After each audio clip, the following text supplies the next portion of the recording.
hombres de Dios. Así titulé el mensaje. Quiero hacerle una pregunta a las hermanas. ¿Ustedes quieren que su esposo sea un hombre de Dios? Sí. Ya tenemos un buen motivo para ponerle atención a esto. Génesis 1, 26, 28. Y esto vamos a ver los orígenes, de dónde nacemos nosotros como hombres, de dónde salimos. Vamos a lidiar desde nuestro origen, desde donde venimos. Dice, entonces dijo Dios, hagamos al hombre a nuestra imagen, conforme a nuestra semejanza, y señoré en los peces del mar, en las aves de los cielos, en las bestias y en toda la tierra y en todo animal que se arrastra sobre la tierra. Y creó Dios al hombre a su imagen. A imagen de Dios lo creó. Varón y hembra los creó. Y los bendijo Dios y les dijo, fructificad y multiplicaos, llenad la tierra y sojuzgadla, y señorear en los peces del mar, en las aves de los cielos y en todas las bestias que se mueven sobre la tierra. La idea del hombre y su propósito nacieron en una conversación. Y dice, entonces dijo Dios, hagamos al hombre a nuestra imagen y semejanza. Entonces dijo Dios, yo me atrevería a sugerir que fue una conversación quizás interna entre la Trinidad. El hombre nació en una conversación, en un diálogo con la Trinidad. Eso es bastante interesante, si usted le presta atención. Hagamos al hombre a nuestra imagen conforme a nuestra semejanza.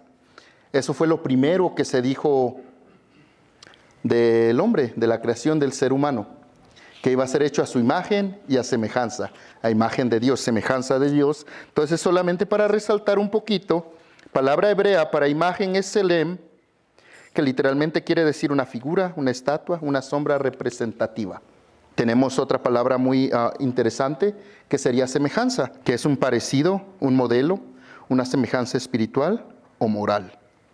Eso quiere decir que nosotros como hombres, o en sí como seres humanos, compartimos cualidades como razonamiento, moralidad y capacidad de relación, como lo tiene nuestro Dios. Le voy a dar un pequeño contexto aquí de todo lo que estoy diciendo, pero hay específicamente en el versículo que más adelante sigue, algo en lo que me quiero enfocar, en lo cual me gustaría hacer lo que le dije, un llamado y una invitación. Seguimos con Génesis, donde dice, hagamos al hombre a nuestra imagen, conforme a nuestra semejanza. Y lo siguiente es, y señoré sobre los peces del mar, y señoré en sí sobre toda la creación. Algo muy interesante que se me hizo es comentar la palabra señoré. Beyirdu. Y su raíz es la palabra radá. Cuando se dice raíz, yo estaba pensando y digo, ¿qué ejemplo podríamos dar cuando se usa una palabra en nuestro lenguaje en español y después señalar la raíz? Y pensé en este ejemplo, un silenciador.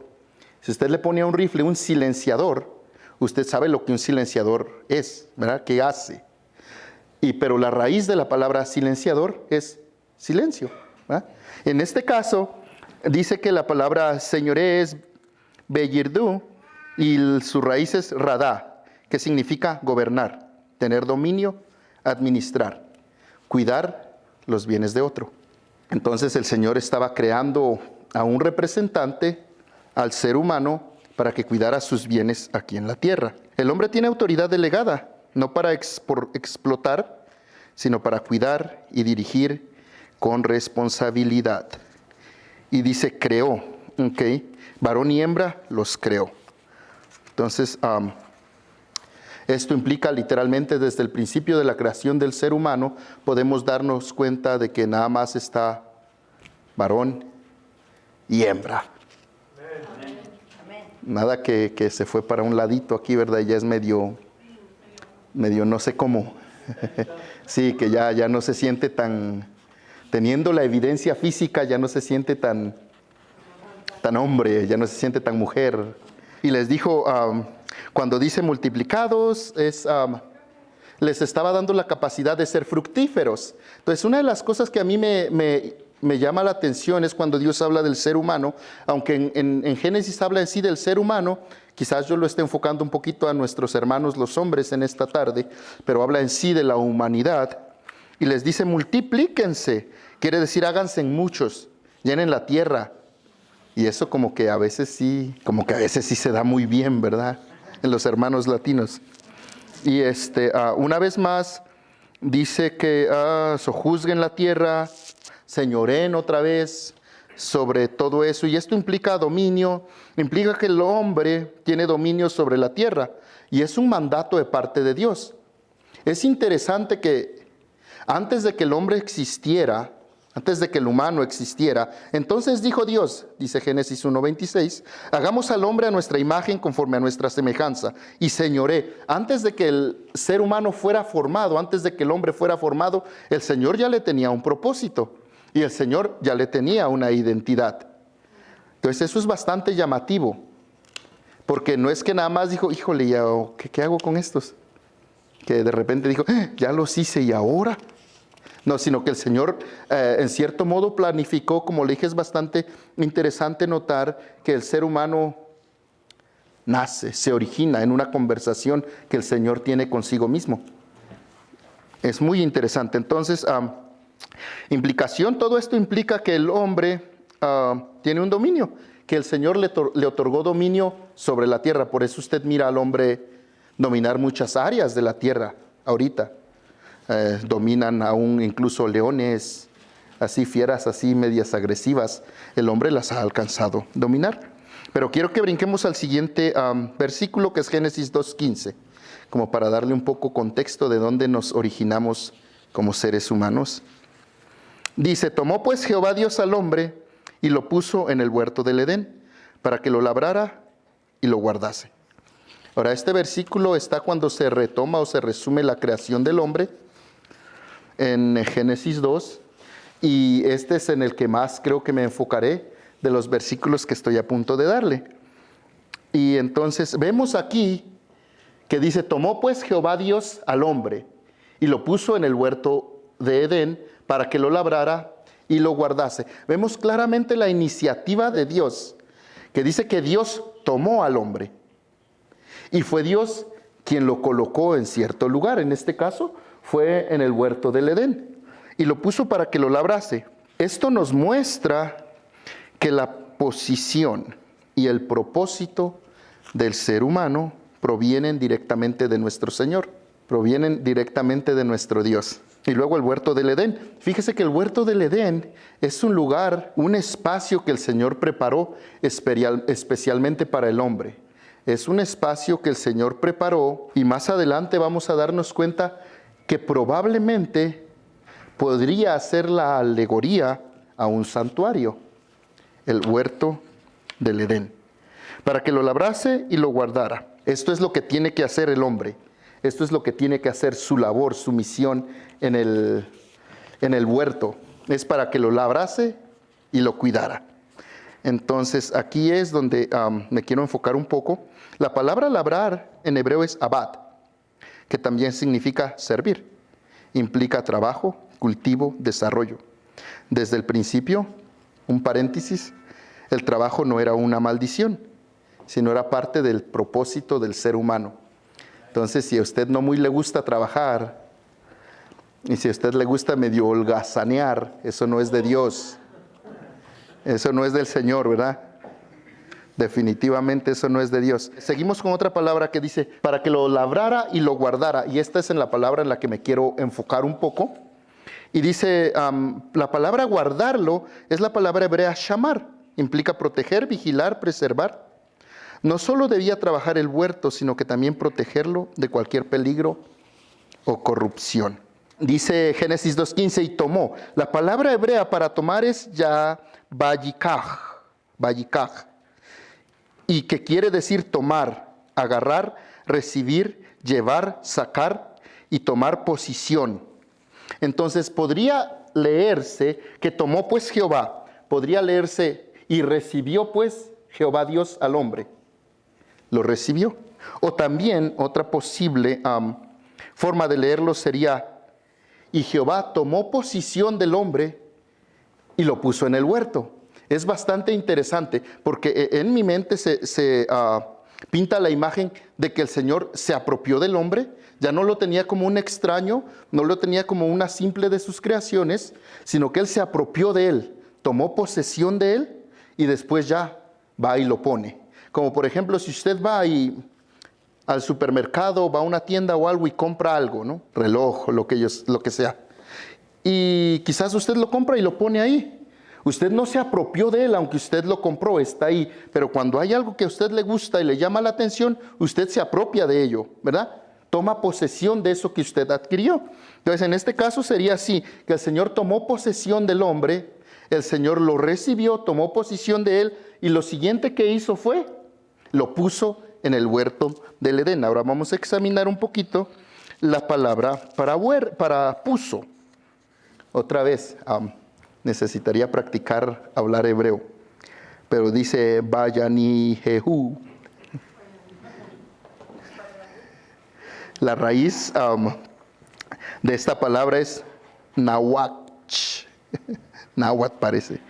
Y eso es para cuando la escriben. Curiosamente, cuando la hablan lo dicen ifil. Y es una palabra causativa. Es una palabra causativa, o sea que lleva consigo una causa. No simplemente es una palabra a la ligera, sino lleva consigo una causa, un propósito. Y usted sabe que cuando dice puso, una de las cosas que quiere decir es hacer descansar, colocar, poner en un lugar para que repose o que permanezca ahí. Entonces, el Señor no solamente agarra al hombre y lo deja caer ahí, ¿verdad? No es que dijo, vente para acá, lo agarra y lo avienta. No fue así. La forma hablada de este verbo quiere decir que el Señor lo coloca en un lugar con un propósito. Lo coloca en un lugar con un propósito y lo establece. A mí se me hizo bastante interesante porque lo podríamos decir que Dios toma al hombre. Dios recibe al hombre. Como dice, tomó pues Jehová Dios al hombre y recibió el Señor al hombre y tomó posición del hombre y después lo puso, lo colocó, le dio descanso, lo dejó reposar en el huerto del Edén. Eso me llama mucho la atención, que una de las primeras cosas que el Señor hace con el hombre después de haberlo creado es darle descanso. Quizás porque la tarea del Edén de cultivar y trabajar iba a ser ardua, pero y si usted toma nota, el hombre fue creado en el día sexto. ¿Y cuál es el día que sigue? Y es el día de reposo. Interesantemente, la primera cosa que el hombre hace de su completa existencia es descansar. Bastante contradictorio con lo que el Señor le dice, hey, el propósito que tú tienes es trabajar.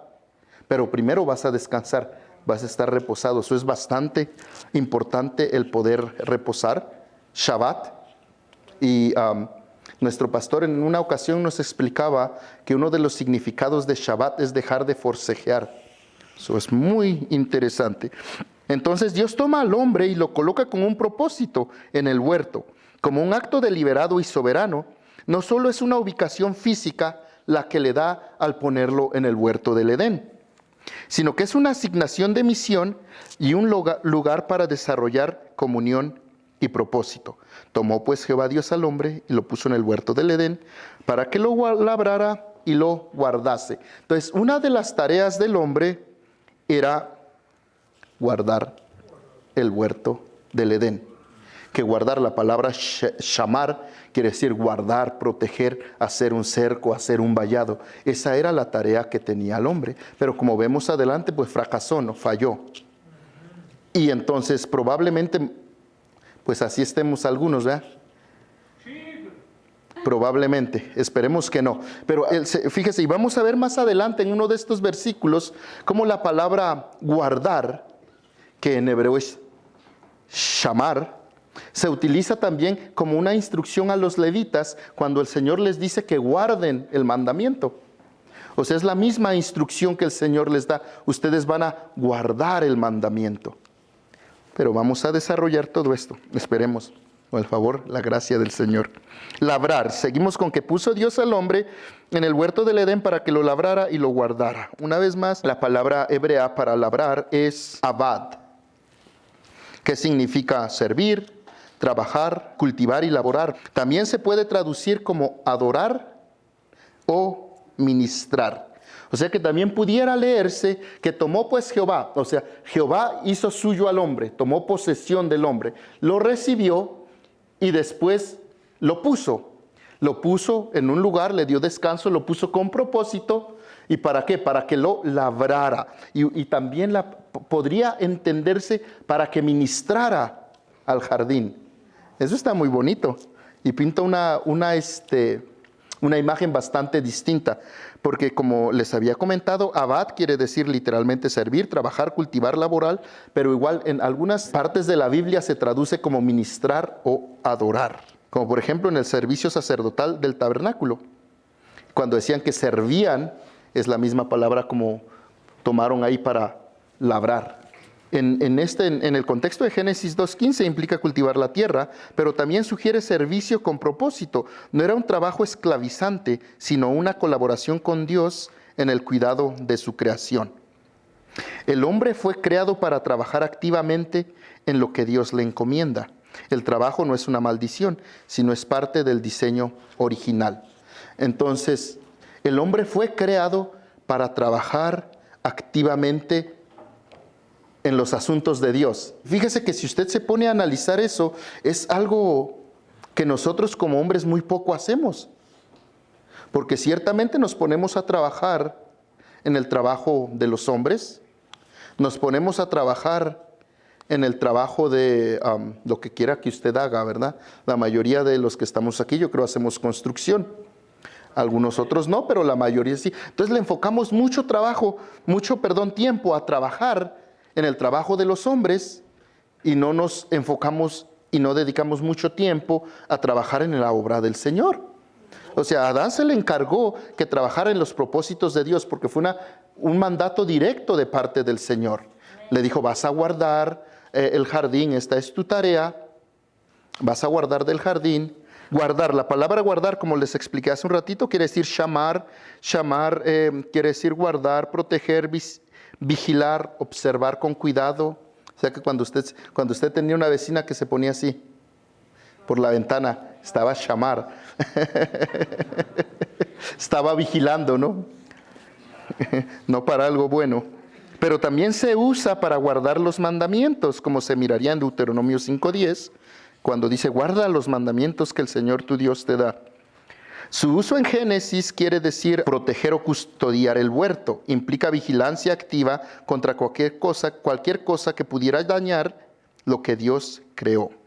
El hombre debía ser un protector y un guardián de lo sagrado, incluyendo su entorno, su hogar y su relación con Dios y su persona misma. Entonces el hombre es un guardador por naturaleza. Alguien que guarda, pero no que guarda y va y esconde cosas, ¿verdad? Sino que guarda, sino que protege el llamado de Dios. Y quizás fíjese que si tomáramos un poco más la libertad de seguir, nosotros descuidamos muchas cosas.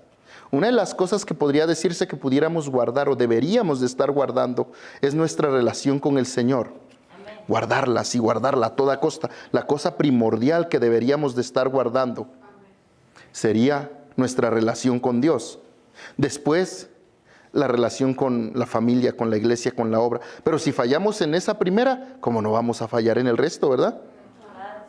No estamos guardando. Fíjese que una de las cosas bien interesantes es que después cuando el hombre cae en en Génesis 3, el hombre cae y yo siempre he pensado de que ¿quién sabe dónde andaba Adán cuando la mujer pecó? Andaba por ahí trabajando. Fíjese que dice que Adán estaba ahí. Adán estaba ahí. Y no guardó el huerto, no guardó el árbol del conocimiento del bien y del mal. No lo guardó de su esposa. No lo guardó de sí mismo porque él también comió. Y esto me lleva a pensar, usted sabe que en el Nuevo Testamento Pablo le dice a Timoteo, ten cuidado de ti mismo. Y Adán no lo tuvo. Y yo creo que en eso nos pudiéramos identificar muchísimo, en que regularmente nosotros no tenemos cuidado de nosotros mismos. Nosotros no guardamos de nuestra relación con Dios, que quien sí pudiera verdaderamente afectarla somos nosotros mismos. Y muy acertado el consejo que le da Pablo a Timoteo y le dice, ten cuidado de ti mismo. Y aquí él falló y no le llamó la atención a su esposa. No le dijo, oye, ¿qué hiciste o algo? Nada. Dice que le dio a su esposo que estaba ahí con ella. No dijo nada. Y a veces pues está interesante que podemos hacer lo mismo nosotros, ¿no? En resumen, en Génesis 2:15, Dios asigna al hombre dos roles esenciales: abad, trabajador; servir, cultivar, desarrollar. Desarrollar y servir. Shamar, guardián, vigilante, protege, cuida, permanece alerta. Entonces, por eso me encanta a mí esa palabra shamar, porque es alguien que protege, alguien que cuida y alguien que permanece alerta. Pero regularmente nosotros no estamos tan alertas como deberíamos de estarlo. Y estas dos palabras definen a cierto punto y en cierto grado la masculinidad bíblica equilibrada: acción con propósito y responsabilidad protectora. Ahora vamos a ver cómo se relaciona esto, estas dos palabras, especialmente lo que es cultivar y proteger o guardar, con el sacerdocio levítico que yo le comentaba. En Números 3, 7, 8, se le habla a los levitas y desempeñarán el encargo de él, el encargo de toda la congregación delante del tabernáculo de reunión para servir en el ministerio del tabernáculo. Palabras clave en hebreo: abad, servir, ministrar en el tabernáculo. La misma que se le dio a Adán cuando le dijo: vas a labrar el huerto. Entonces fácilmente podríamos traducir que labrar podría ser servir en el huerto, o podría ser ministrar en el huerto. Y muchas enseñanzas de hoy día tipifican el huerto con el hogar, con la familia, y de repente nuestro huerto anda bien descuidado, bien reseco, anda secando. Que nos ayude el Señor, ¿verdad? Y luego dice shamar, otra palabra hebrea que dice ahí, donde dice van a cuidar, vigilar el tabernáculo y los utensilios. Guarden todos los utensilios y guarden esa palabra, y guarden todos los utensilios del tabernáculo de reunión. Esa es la palabra shamar, la misma que se le dijo a Adán en el principio. Eso es muy interesante. A sus utensilios, los levitas tenían el deber de ministrar, abad, o sea, servir, ministrar, labrar, y vigilar, shamar, lo santo, es decir, un espacio de comunión entre Dios y su pueblo. Ahora, si tomáramos en cuenta ese tipo de interpretaciones a esas palabras, tal vez podríamos asumir que Adán fue el primer sacerdote, un sacerdote en el Edén, que ministraba y servía. Porque en Génesis 2:15 Dios le da a Adán el mismo tipo de encargo: abad, vas a abad la tierra, vas a trabajar o servir en el huerto como un ministro. Y shamar, proteger el huerto, proteger un lugar sagrado, proteger un lugar santo. Esto sugiere que el Edén era más que un jardín físico, era un santuario, era ciertamente un lugar de comunión con Dios. Y interesantemente, cuando el hombre falla de guardar lo que el Señor le dio, el hombre es quitado de ese lugar en el que él tenía una comunión directa con el Señor. Entonces lo quitaron, lo sacaron, lo echaron y pum, perdió ese lugar que se le había encomendado. Fue llamado Adán a servir al Señor. Fue llamado a guardar lo que el Señor le había dado. Ahora quiero leer otra parte muy interesante donde habla también de hombres de Dios, de hombres que se ponen las pilas, así como los de Gloria de Sión. Primera de Reyes 2:3. Yo sigo el camino de todos en la tierra. Esfuérzate y sé hombre. Este es el encargo que le hace David antes de partir a su hijo Salomón. Y dice: guarda los preceptos de Jehová tu Dios, andando en sus caminos y observando sus estatutos y mandamientos, sus decretos y sus testimonios, de la manera que está escrito en la ley de Moisés, para que prosperes en todo lo que hagas y en todo aquello que emprendas. Fíjese que es muy interesante que una de las primeras cosas, bueno, de las últimas, que le dice David a Salomón fue: esfuérzate y sé hombre. Y no le dice: aprende a matar gigantes como yo. Y no le dice: acumula bastante riqueza como la que yo acumulé. O no le dice conquista reinos a como yo los conquisté, sino que le dice guarda los preceptos de Jehová tu Dios. ¿Puedes poner el primero, brother, por favor? Dice, yo sigo el camino de todos en la tierra, o sea que se va a morir. Ya son las últimas palabras que les... Y yo me imagino, ¿verdad? Que cuando una persona está a punto de morir o sabe que ya sus días se acercan, quiere transmitirle a su hijo lo más importante, ¿no? Porque son las últimas palabras del Padre, algo que deben de quedar bien sembrados en su memoria y decir, oh, como mi padre me dijo antes de morir. O sea, lo más importante fue esto, esfuérzate y sé hombre. Dígale a su vecino, esfuérzate y sé hombre. Si tiene un vecino hombre al lado, pues. Esfuérzate y sé hombre. Claramente denota que la hombría, según la Biblia, requiere esfuerzo. Que la hombría, según la Biblia, requiere esfuerzo y no solamente un esfuerzo físico. Usted sabe, porque la hombría, que si usted va a la cultura, bueno, si usted va a la cultura de hoy día, pues la hombría ya está bastante distorsionada. Bastante, mucho. Y los que tratan, la mayoría de personas que tratan de proyectar la hombría, la asocian bastante con ser fuerte, rudo. Que voy y cazo un elefante y mato una jirafa o yo qué sé, ¿no? Pero de los que estamos aquí casi ninguno de nosotros hace eso, ¿eh? Años de no tocar un arma.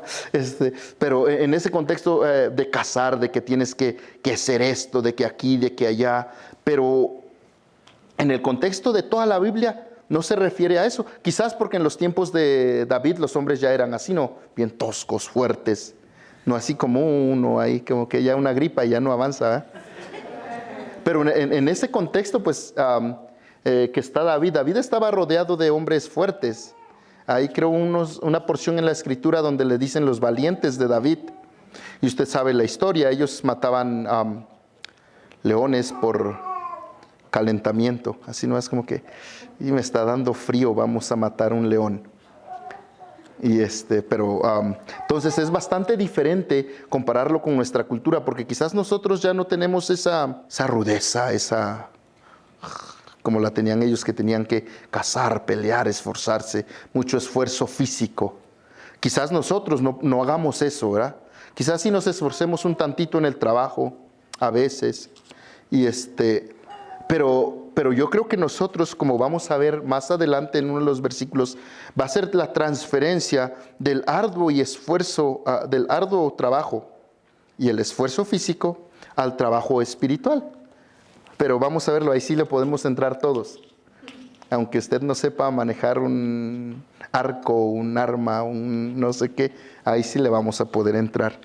Pero seguimos con esto.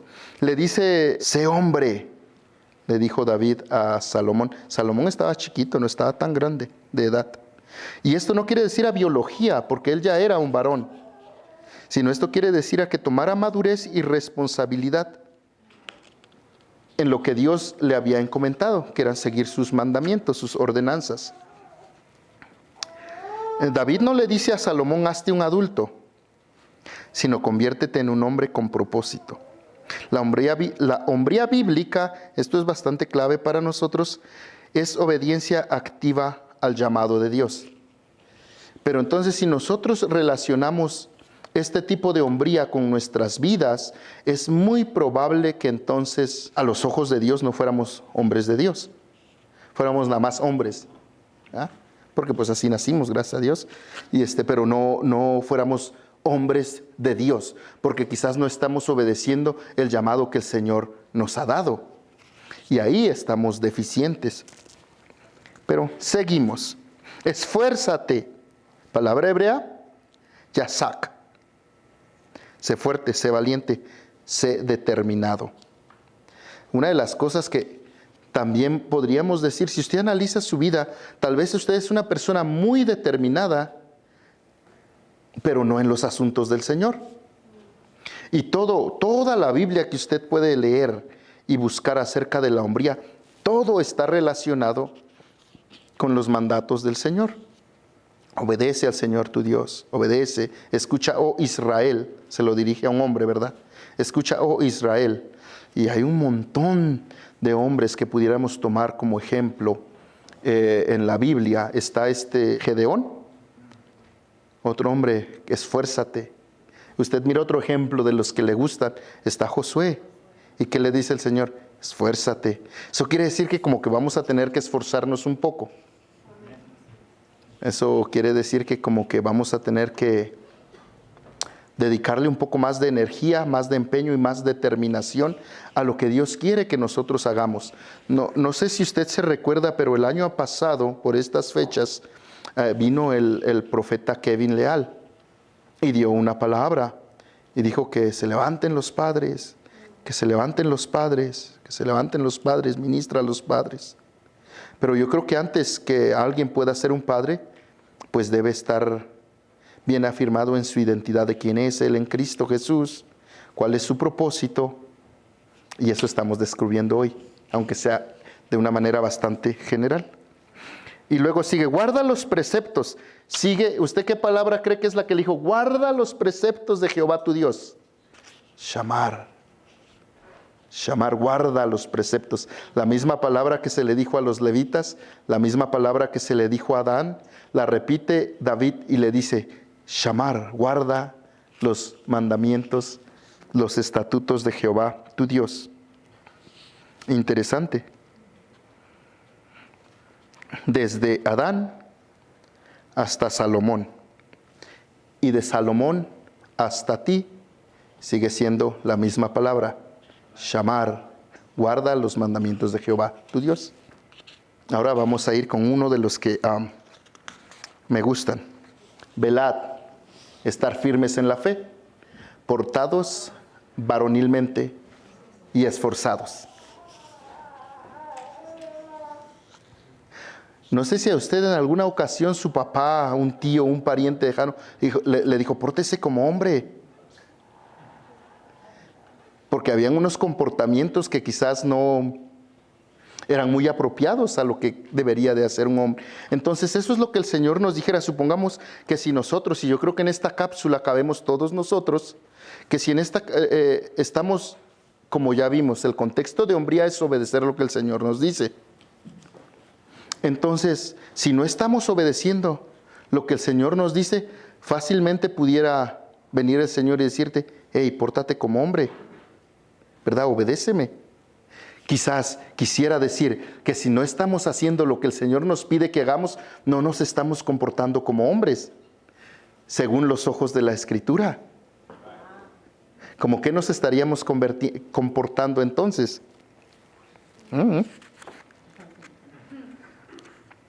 Y otra, yo creo que esto es muy apropiado. Velen, estén firmes en la fe y pórtense varonilmente y esfuércense. Palabras claves ya es griego. Velad, gregoreite. Estar alerta, vigilantes, despiertos espiritualmente. Eso es lo que quiere decir. Y esto nos invita a que no estemos dormidos ante o dormidos o quizás indiferentes ante una situación. Podríamos decir que velad no lo hizo Adán, porque no cuidó el jardín de la serpiente. La serpiente andaba ahí como Don Juan por su casa. Tampoco cuidó al jardín de su esposa y tampoco cuidó al jardín de sí mismo. Bastante interesante. El hombre de Dios no vive distraído ni pasivo. Está atento al mundo espiritual y cuida lo que Dios le confió, ya sea una familia, una iglesia, su propia integridad. Estar firmes en la fe quiere decir permanecer firmes, ciertamente, inamovibles en su convicción. Pero usted sabe que si usted observa estas cosas es un poco complicado, porque si usted analiza su vida a la luz de este simple versículo, sin necesidad de ir a todo el resto de la Biblia, usted tendría bastante trabajo que hacer. Velad, o sea, esté atento a lo que está pasando en el ambiente espiritual de tu casa, de tu familia, de tu iglesia. Está atento. Estar atento así como que, ok. Listo, atento. Lo siguiente que era, velar, estar firmes en la fe. Entonces, de estar firmes nosotros en nuestras convicciones, hay otro versículo en Judas que dice, creo que es en Judas, examínense si están en la fe. Me gusta este versículo. Y entonces por eso muchos de nosotros tal vez no nos damos cuenta y de que ya hemos abandonado algunas de esas cosas. Y ciertamente estamos entonces como hombres, en este caso, fallando a cumplir nuestro deber. Especialmente, como le decía, si en el ámbito espiritual ya estamos chanfleados, ¿qué se puede esperar del ámbito físico? Estén alertas, vigilantes. Un llamado a no estar dormido ante el pecado que acecha, ante la tentación o ante la cultura. Porque de repente a usted ya empieza a sentir cosas así raras, ¿verdad?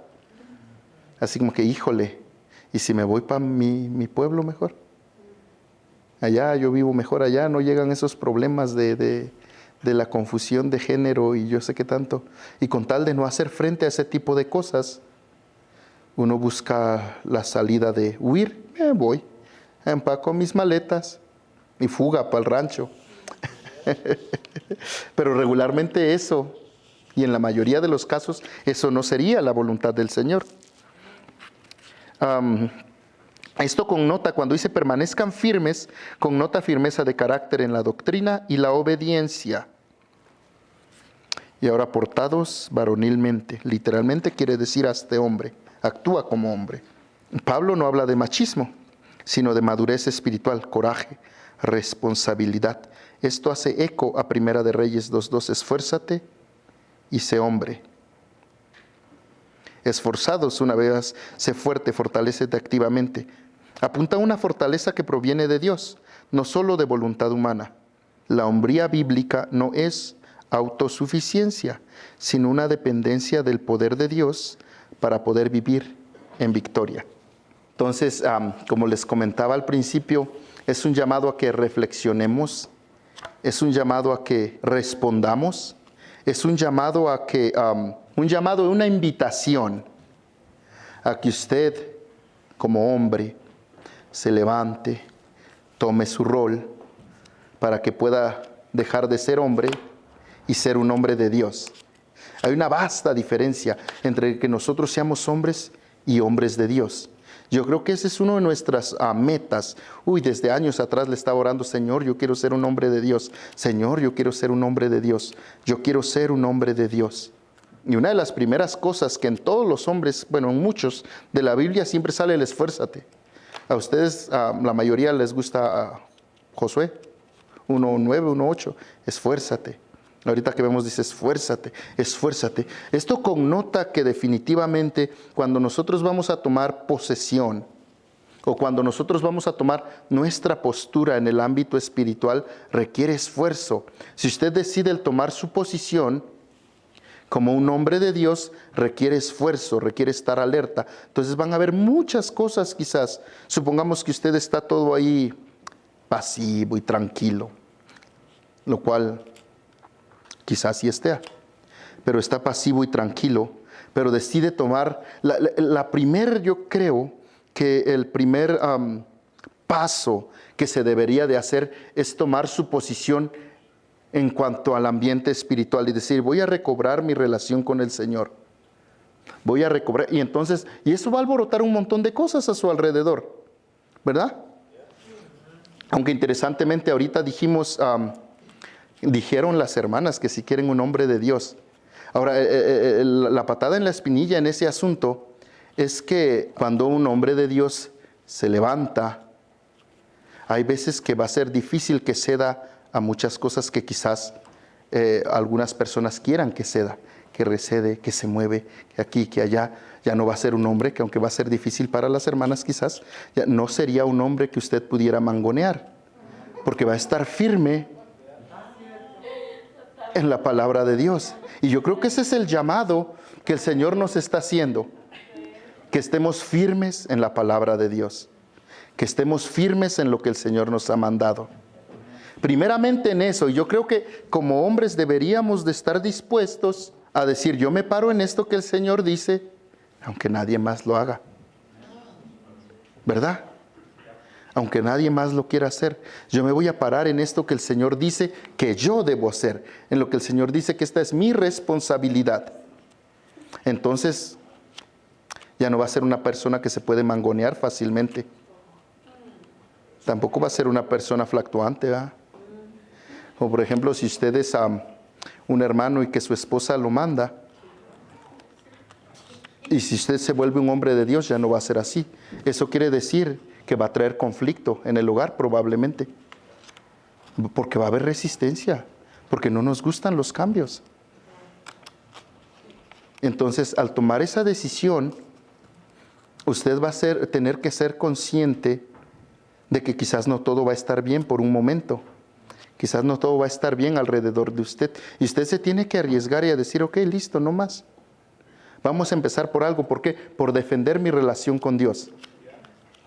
Vamos a empezar por defender, por guardar mi relación con el Señor. Después seguiremos avanzando en las otras cosas. Pero primero quiero tener mi relación con el Señor estable, firme, sólida, inamovible.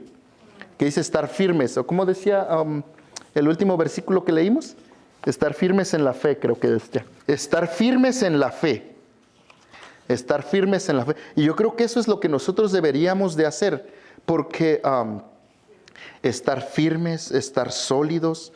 Y así el Señor va a poder manifestar lo que el Señor quiere en nosotros. Al estar firmes en la fe, eso va opuesto al doble ánimo que muchos de nosotros o muchos en este lugar tienen.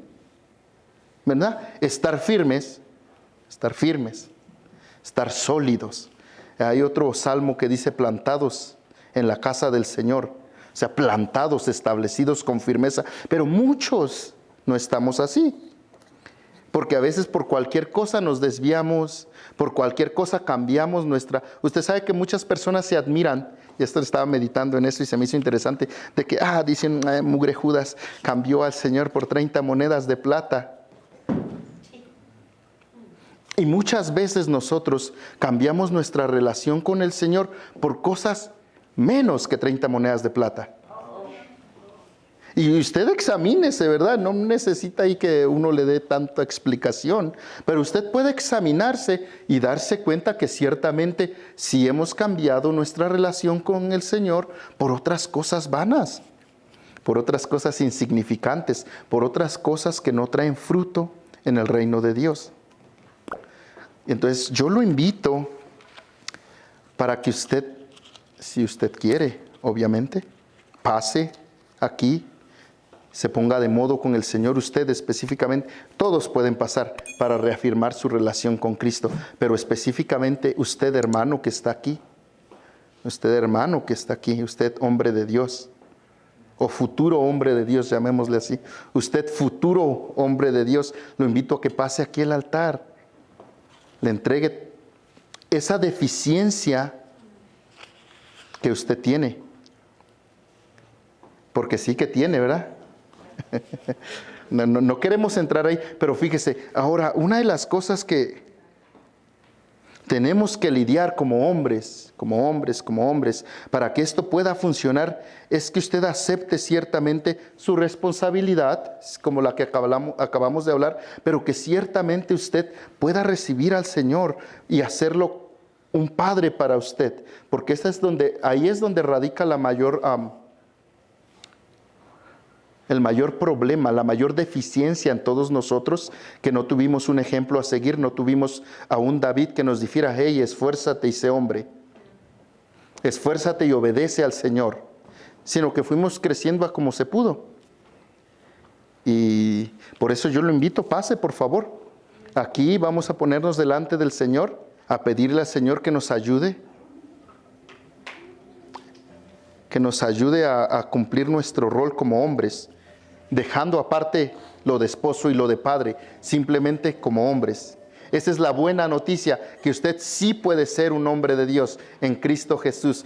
Padre, hoy nos ponemos delante de ti una vez más como hombres. Levantamos los hombres de esta iglesia, Padre, en el nombre de Cristo Jesús, que sean esforzados, valientes, que retomen esa conexión contigo.